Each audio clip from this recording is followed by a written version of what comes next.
Dr. O, Advanced Physical Therapy and Wellness, and our rockstar PT, Dr. Myro. We're going to be going over some taping techniques of the wrist.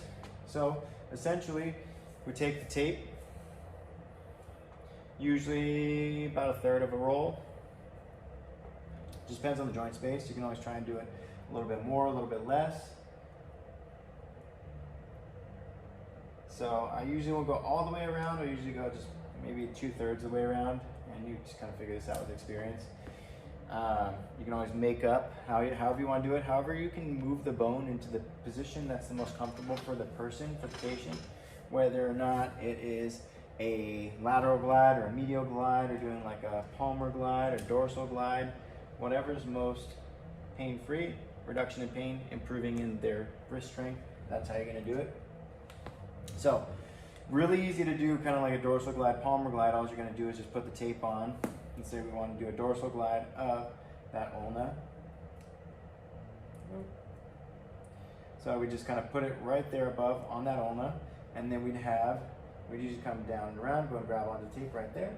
Now, hold it right there, but kind of come in that position, good. And then I'm just gonna create that mob, so I'm gonna glide here and glide the opposite direction with the radius, and then go pull it nice and tight towards the wall, good. Bring it around, start bringing it around, good, and we'll stop right there, good. And then we'll just double check on the skin, make sure the skin's not too beat up. If it's all wrinkled in there, then we'll kind of retape or kind of readjust. So then we got that, then we're gonna double it up by doing the palmar glide of that radius. So we'll come right on the head of the radius, and then we'll do the same thing. So you're probably gonna come around and grab onto it right down here. There you go. Or is it the other way more comfortable for you? That's fine. Good right there. Good. Then I'll do the same thing. I'll glide and pull it down towards the ground. Good. And then get that mob going. Now nice and tight, bringing it around. Good. And then we'll stop about right there. Good. And then let go. Good. Let me just double check. So not too bad on the skin. Good to go. And I'll just lay the rest onto tension. Oftentimes, I will put a strip of kinesio tape around it so that just stays on longer. That's the dorsal glide and the palmar glide. You want to take that off? Yeah. Sorry, we should have maybe shaved you, which we do have clippers here in the clinic, so that's what we'll usually do real quick. But if you put the tape on, take it off fairly fast, it usually doesn't pull the hairs too bad. But if you let it stick and stay, then usually you're going to have some problems.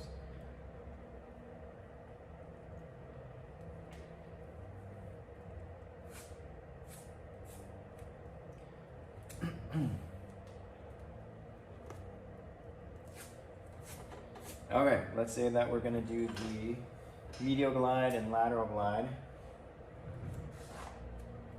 So essentially, if we're going to do like a, let's say, most comfortable for a lot of people is going to be a glide like this.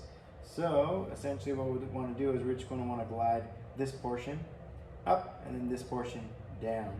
So I'll start with doing this portion down. Let's come right on through there. We'll hook it around right here. Go and grab onto it. There we go. And then I'm going to create the mob. I'm going to glide.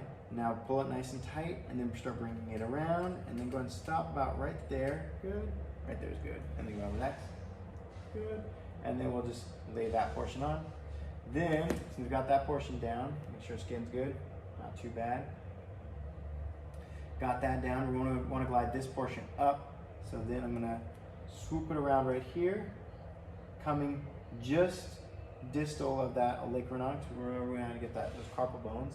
And then you're going to be pulling it up this direction. So I'm going to grab onto it. Good. Pulling it up that direction. I'm just going to kind of create my glide right in through here, and then pull nice tight towards the ceiling, and then bring it more so up though, so away from the hand, so towards your forearm. There you go. So go ahead and then up and around. There you go. You got it. Right there should be good. And we'll lay it right there. Good. And we'll stop there.